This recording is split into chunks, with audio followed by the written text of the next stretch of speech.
안녕하세요 여러분. 기업가 정신 두 번째 수업 시작해 볼게요. 지난번 시간에 선생님이 워크시트 과제를 내줬었죠. 기대 이상으로 여러분들이 굉장히 다양한 답변을 달아줬어요. 그 중에서도 내 주변 기업가 정신을 발휘하고 있는 사람은에 대해서 잠깐 얘기해 볼게요. 부모님이라고 대답한 사람이 있어요. 우리를 키우는 것 자체가 위험하고 힘든 일인데 부모님은 그럼에도 우리를 책임지고 키우는 게 정말 대단한 기업가 정신인 것 같다 라고 얘기를 해줬어요. 부모님이 자식을 낳아서 키운다는 것 자체가 굉장한 모험인 것 같아요. 삶의 모험. 살아가면서 어떤 새로운 경험을 하고 또 그것에 익숙해지고 행복을 또 느낄 수 있겠죠. 사촌 언니라고 대답하는 사람도 있어요. 사촌 언니는 디자인 관련 직장을 다니고 있다. 언니는 항상 더 나은 결과물을 만들기 위해 끊임없이 노력한다. 그리고 항상 창의적인 아이디어를 내려고 한다. 이렇게 대답한 친구도 있고요.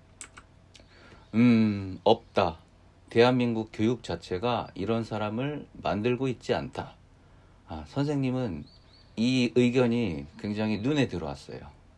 왜 그럴까요? 대한민국 교육 자체에서 기업가 정신을 발휘하고 있는 사람을 만들어내고 있지 않다고 지금 의견이 나는데 여러분들 생각은 어떠세요?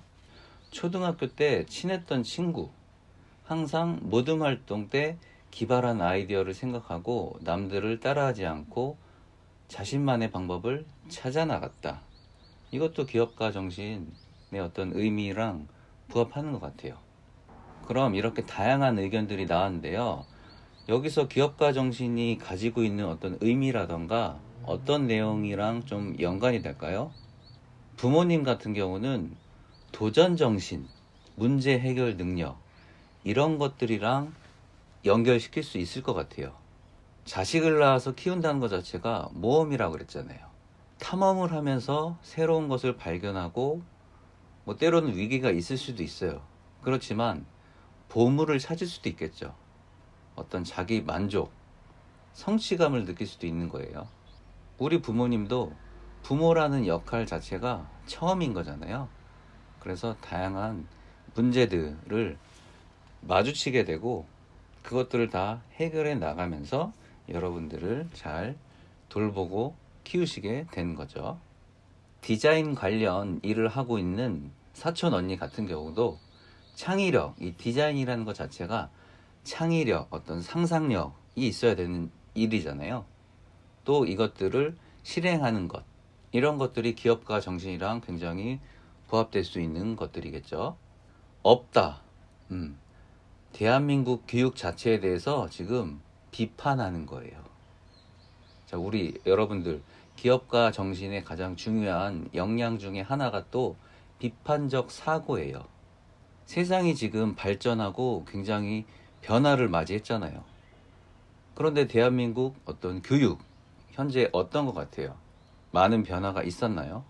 선생님이 생각했을 때 조금씩 변화하려는 움직임은 있는 것 같아요. 그렇지만은 지금 세상이 굉장히 빨리 변하고 있기 때문에 교육이라는 이 주제에 대해서도 빠르게 대응하고 변화를 좀 추구하는 분위기도 빨리 생겨야 할 것 같아요. 초등학교 친구, 기발한 아이디어를 생각하고 자신만의 방법을 찾아 나갔다고 그랬잖아요. 이게 바로 자신이 가지고 있는 개성이죠. 자기 표현을 한다는 거, 개성을 드러낸다는 거, 이것도 기업가 정신의 굉장히 중요한 요소가 되는 거예요. 자, 이번에는 우리 주변에 굉장히 유명한 인물에 대해서 이야기를 해볼게요. 우리는 매일 이 사람이 개발하고 있는 것을 만나고 있어요. 무엇일까요? 스티브 첸. 여러분, 스티브 첸이라고 들어봤어요? 바로 유튜브를 창업한 기업가죠. 스티브 첸, 체드 헐리, 자베드 카림 이렇게 세 명이 공동으로 창업한 유튜브는 일상생활에 많은 변화를 일으켜낸 사람들이에요. 동영상을 통해 새로운 가치를 연결하고 창조해낸 그런 창업가, 기업가인 거죠.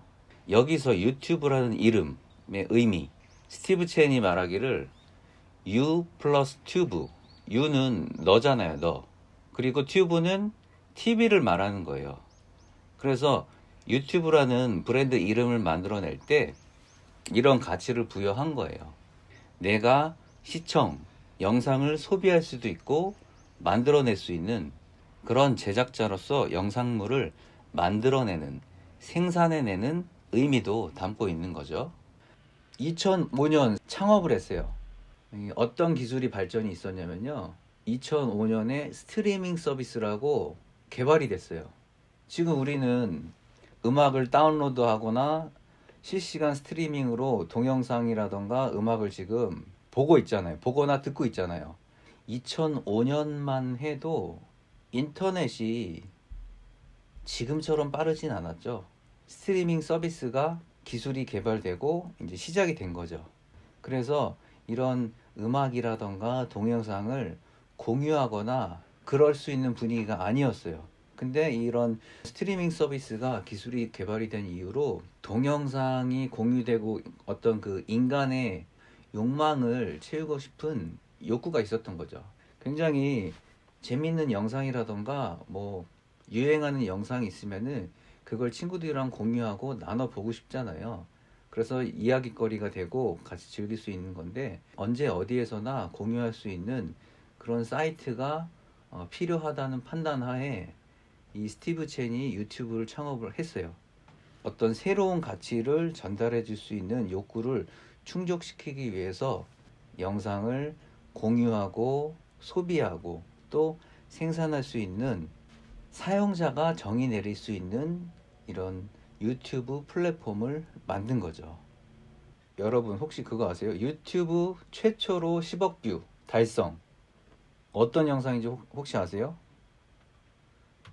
우리나라 싸이 강남스타일이 전 세계 최초로 10억 뷰를 달성했어요. 자, 지금 선생님이 유튜브 지금 강남스타일을 조회해 봤는데요. 지금 2020년 4월 현재 조회수가 무려 35억 뷰, 35억 명이 지금 유튜브 강남스타일을 시청한 거죠. 또 하나, 유튜브 사이트에서 최초로 동영상이 올려진, 업로딩된 영상은 혹시 뭔지 아세요? 자, 바로 자베드 카림, 스티브 첸과 같이 유튜브를 창업한 자베드 카림이 미 앳더 주라는 19초짜리 동물원 영상을 올렸어요. 이 영상 잠깐 볼까요? Cool thing about these guys is that they have really, really, really long fronts, and that's cool. And that's pretty much all there is to say. 솔직히 아무 내용이 없고 지루하고 재미없죠. 그런데 최초에 업로딩된 영상이기 때문에 그만큼 의미가 있고 가치가 있다는 뜻이에요. 자, 오늘 수업은 기업가 정신과 그 가치에 대해서 이 얘기를 할 텐데요. 여러분이 생각하는 그 기업의 역할은 무엇인가요? 기업의 역할이 뭐라고 생각해요? 기업은 보통 이윤을 추구하죠. 돈을 벌어야죠. 굉장히 중요한 기업의 어떤 그 역할이 바로 이런 생산, 이윤 추구, 또 뭐 분배, 어떤 경제의 가장 기본적인 개념인데요. 재화, 물건이라던가 어떤 서비스를 생산해내고 소비자가 그걸 또 소비하고 분배되고 돈이 유통된다는 뜻이죠. 월급을 받고 또 세금도 내고 돈 남는 것은 은행에 저금도 하고 저축도 하고 또 저금을 하면은 이자도 받죠. 그럼 은행들이 그런 돈을 가지고 있다가 또 필요한 사람들한테 대출을 해준다거나 또 기업이 과감하게 새로운 사업에 투자를 하려면은 기업에도 또 돈을 대출을 해줘야겠죠. 이런 굉장히 경제가 돌아가기 위해서 기업은 굉장히 중요한 역할을 하고 있는 거예요. 그러면은 기업의 역할이라는 게 좋은 상품이라던가 어떤 그 만족할 만한 서비스를 만들어내는 거잖아요. 소비자가 만족할 만한 제품이라던가 어떤 서비스가 있어야 기업이 더 그만큼 돈을 많이 벌고 이윤을 추구하는 거죠. 그리고 기업이 성장하고 대기업이 되는 거죠. 또 하나, 일자리를 창출하죠. 삼성전자만 해도 종업원, 직원이 몇 명 정도 되는지 아세요? 우리나라 사실상 1등 기업인데 무려 10만 명 정도 돼요. 10만 명. 그러니까 10만 명에 되는 직원들에게 일자리를 제공하고 또 그만큼 그 직원들이 또 월급을 받아서 소비를 하는 거죠. 예. 이렇게 일자리를 창출할 뿐만 아니라 또 산업 발전, 지금 전 세계 또 글로벌 기업이 된 삼성전자, 이런 전 세계 뭐 대기업 구글이라던가 애플이라던가 열심히 지금 따라가고 있고 지금 전 세계적인 어떤 글로벌 기업 반열에 올라섰죠. 이렇게 경쟁력 있는 글로벌 기업이 많으면 많아질수록 대한민국 산업이라던가 경제도 발전하게 되는 거죠. 어떻게 발전하게 되느냐? 대기업이 돈을 많이 벌면 벌수록 그만큼 세금을 많이 내게 돼 있어요. 그럼 그 세금이 정부가 그 세금을 걷어서 또다시 분배를 하는 거죠. 지금 코로나 사태 때 어떤 재난 기금 지원금이라던가 소상공인 지원금이라던가 또 긴급하게 필요한 대출을 해준다던가 도시의 기간 산업, 다리라던가 이런 도로라던가 공장이라던가 뭐 환경이라던가 다양한 분야에서 또 세금이 활용되지고 있죠. 또 기업은 사회공헌, 환경보호, 윤리경영, 어떤 사회적인 가치를 추구하는 역할도 동시에 수행해요. 기업만 성장한다고 해서 경제가 발전할 수 없죠. 왜냐하면은 소비자가 소비를 해줘야 기업도 살아날 수 있는 거거든요. 지금 코로나 사태로 인해서 소비자들이 집에 있는 시간이 많아졌죠. 야외 활동이라던가 외부 활동을 줄이고 그만큼 소비도 안 하고 있어요. 그럼 보세요. 이런 자영업자들, 대표적으로 이런 식당이라던가 어떤 영화관이라던가 또 해외여행, 항공사들, 사람들이 지금 돈을 안 쓰고 있잖아요. 그럼 기업들이 돈을 못 벌고 있기 때문에 월급을 줄 수가 없어요. 그럼 월급을 줄 수 없으면은 기업이 대출을 받아야겠죠. 대출 받으면은 무료로 대출해 주는 거 아니잖아요. 1억만 빌려도 1년에 연금리 5%로 빌렸을 때 이자를 500만 원 정도 지불을 해야 돼요. 1억이 아니라 10억, 100억이면은 500만 원이 아니라 5천만 원, 5억이라는 이자를 지급해야 되잖아요. 그러려면 이자를 내려면은 돈을 벌어야 되는데 지금 돈을 못 벌고 있는 상황이기 때문에 이자도 내야 되죠. 또 직원 기본 인건비도 줘야 되죠. 또 회사 운영비, 임대료라던가 이런 전기세, 뭐 수도세, 기본 운영비가 필요하단 말이에요. 그래서 도덕적으로 어떤 사회 공헌을 한다던가 돈만 많이 벌면 안 되죠. 환경도 보호해 가면서 이런 사회적인 균형을 잡아가면서 또 세상이 어떻게 빨리 바뀔지 예상하지 못하기 때문에 미래의 먹거리를 빨리 찾아야 돼요. 세상의 어떤 가치, 사회적 가치까지 연결을 시켜야 발전할 수 있는 기업이 되는 거고요. 기업이 발전하면은 국가도 발전하고 국민도 같이 발전할 수 있는 그런 사회가 되기 때문에 이 기업의 역할이라는 것은 굉장히 중요한 의미를 담고 있는 거죠. 선생님이 사진을 한 장 준비했는데요. 지금 여기가 지금 어딘지 아세요? 눈썰미가 있는 친구들은 벌써 눈치챘을 텐데요. 바로 서초구예요. 서초구. 여기 가운데 보면은 경부고속도로가 있고요. 선생님도 서초구를 나왔는데 3살 때부터 서초구에 살았어요. 3살 때부터. 그래서 이 사진 속만 봐도 서초구가 지금 어때요? 이렇게 논밭도 굉장히 많고 고층 빌딩이라던가 지금에 비해서는 그렇게 건물이 많지 않죠. 근데 어떻게 변했어요? 자, 요거는 2018년도 당시 사진인데요. 건물이 엄청나게 늘어났죠. 네. 여기 보면 예술의 전당도 있고 여기 법원도 있고요. 법원도 있고 검찰청 있고 여기 성모병원. 요 뒤에가 이제 터미널 메리어트 호텔 보이네요. 자, 선생님이 이 사진을 보여준 이유가 지금 보면요, 서초구가 이렇게 많이 바뀌고 발전됐어요. 선생님이 서초구에서 30년 정도 살았거든요. 30년. 굉장히 살기 좋은 동네인데 이렇게 살기 좋은 동네가 될 수 있었던 이유가 바로 이 서초구에 사는 사람들이 세금을 많이 내기 때문에 이렇게 발전할 수 있었고요. 이런 예술의 전당도 생길 수가 있었고요. 이런 삼성타운이라던가 이런 한강 개선 사업이라던가 이 서초구라는 동네가 작은 기업이라고 생각하면은 이해하기 쉬울 것 같아요. 기업이 돈을 많이 벌어서 세금을 많이 내면 낼수록 그 지역이 발전돼요. 동네가 발전이 되고 일자리가 많아지고 일자리가 많이 많아지니까 이제 사람들이 수입이 늘어나고 수입이 늘어나니까 그만큼 소비할 여력도 많아진 거죠. 경제는 순환이거든요. 순환. 그래서 돈이 돌고 돌기 때문에 그게 바로 투자로 이어지고 투자가 된 것들, 이런 제품이라던가 이런 서비스들을 또 다른 소비자가 또 소비하기 때문에 서로 좋은 상황이 되는 거죠. 그렇다면 기업가 정신, 내가 추구하는 가치의 위치값, 이 가치라는 단어를 이해를 해야 돼요. 사회적 가치, 금전적 가치가 있죠.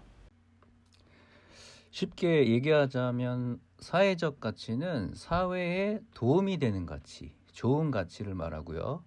반대로 금전적 가치는 이제 기업에 도움이 되는, 이익이 되는 가치를 말하는 거예요. 사회적 가치의 어떤 예 중에 하나가 이 당근마켓. 대부분 이제 중고 물품 거래를 할 때 이 중고나라 시장 카페를 이용했었거든요. 근데 최근 들어서 이 당근마켓이라는 어플리케이션 상품 서비스가 등장했어요.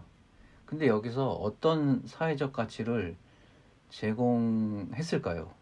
온라인 또는 오프라인으로 보통 거래를 하게 되거든요. 근데 사기를 많이 쳐요. 사기. 네. 사기를 많이 치면은 사기를 당하면 기분이 어때요? 기분이 굉장히 억울하고 당황스럽고 게다가 금전적인 피해까지도 입게 되죠. 근데 이 당근마켓이라는 이 어플리케이션은, 이런 당근마켓이라는 어플은 사기를 당하지 않기 위해서 어떤 장치를 마련했어요. 자기 동네 위치 기반이라던가 이 스마트폰, 연락처로 인증하는 시스템이기 때문에, 그러면은 이 중고 물품을 원하는 소비자들이 조금 더 안정적으로 편안하게 사기 당하지 않고 좋은 중고 거래 서비스를 이용할 수 있는 이런 사회적 가치가 발생이 된 거예요. 사기 없는 중고 거래라는 사회적 가치가 발생이 된 거죠. 그래서 이 당근마켓이라는 서비스 자체가 이 10점 만점으로 생각했을 때 가운데가 0이고요. 사회적 가치의 어떤 그 점수가 3점. 선생님 생각했을 때는 한 3점 정도 되지 않나. 또 하나 예를 볼게요. 최근에 마스크 제조, 유통하는 업자들이 굉장히 마스크를 매점 매석해버린 거예요. 특정한 상품의 가격이 오르거나 내릴 것을 예상하여 그 상품을 한꺼번에 사는 게 매점 매석이거든요. 그래서 팔지 않고 보관하고 있다가 가격이 올라갈 때를 봐서 푸는 거죠. 예를 들어서 마스크 한 장에 100원에 샀어요. 100원에. 근데 이 마스크를 5,000원, 만원에 팔아버리면은 50배, 100배의 이윤을 추가로 얻게 되는 거죠. 그래서 기업이 이런 금전적 가치만 추구하다 보면은 이렇게 부작용이 생길 수 있는 사태가 벌어질 수 있다는 거예요. 사재기 유통업체의 어떤 그 금전적 가치로 봤을 때 이 유통업체는 10점. 굉장히 안 좋고 나쁜 행동이죠. 예. 기업가 정신에서는요, 금전적 가치도 중요하지만 사회적 가치도 중요하고 사회적 가치도 중요하지만 금전적 가치도 중요하기 때문에 이 균형을 이루는 가치를 추구하는 게 굉장히 중요하다고 할 수 있어요. 이렇게 기업가 정신의 사회적 가치와 금전적 가치에 대해서 알아봤는데요. 기업가 정신은 새로운 가치를 창출하는 것이거든요. 그런데 새로운 가치가 창출될 때 부작용이 생길 수도 있어요. 지금 사진을 보시면요. 굉장히 푸른 바다 백사장 위에 엄청나게 많은 이런 플라스틱이라던가 유리라던가 쓰레기들이 엄청나게 많이 쌓여져 있죠. 근데 이런 것들은 재활용하기도 힘들고 플라스틱 같은 경우는 썩지도 않기 때문에 우리는 한번 이 문제에 대해서 고민을 해볼 필요가 있어요. 그런데 여기서 또 심각한 문제가 대두되기 시작했어요. 미세 플라스틱이라고 여기 사진 보이죠? 사진 보면은 이렇게 작은 알갱이 형태의 플라스틱이 점점 더 많이 늘어나고 있어요. 누가 먹어요? 물고기가 먹죠. 예. 해양 생물들이 먹는데 최종 포식자가 누구예요? 인간이잖아요, 인간. 인간들이 또 섭취한단 말이에요. 그러면은 이게 환경 오염된 것들을 인간이 섭취하고 결과적으로는 인간의 그 몸에 심각한 영향을 초래할 수도 있다는 거죠. 그렇기 때문에 우리는 기업가 정신에서 가치를 추구할 때 어떤 가치를 얼마만큼 추구할지 결정하는 것, 고민하는 것이 또 굉장히 중요할 것 같아요. 자, 이 사진 보면요. 왜 아무도 이 쓰레기들을 치우지 않는 걸까? 자, 오션 클린업 CEO 보얀 슬래시라는 청년인데요. 전 세계 5대양 바다에서 쓰레기를 수집한 쓰레기 더미예요. 그 양이 자그마치 1조 8천억 개, 8만 톤 정도 되는 규모거든요. 근데 면적으로 따지면요. 이게 자그마치 대한민국 있죠. 남북한을 합한 한반도의 7개 면적 정도 부피가 되거든요. 엄청나죠. 이렇게 쓰레기가 많은지 선생님도 유튜브 영상을 통해서 처음 접하게 됐는데요. 영상을 통해 오션 클린업 CEO 보얀 슬래시라는 청년이 어떤 기업가 정신의 가치를 추구하고 있는지 한번 같이 확인해 볼게요.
오늘 우리가 수업 시간에 배운 내용을 정리하자면요. 앞으로 우리가 기업가 정신을 통해서 어떤 새로운 가치를 만들고 창출해내는 이 기업가 정신이라는 것에 대해서 한번 생각할 수 있는 시간이 되었어요. 그러면 오늘 수업은 여기까지 하는 걸로 하고요. 오늘도 수고 많으셨어요.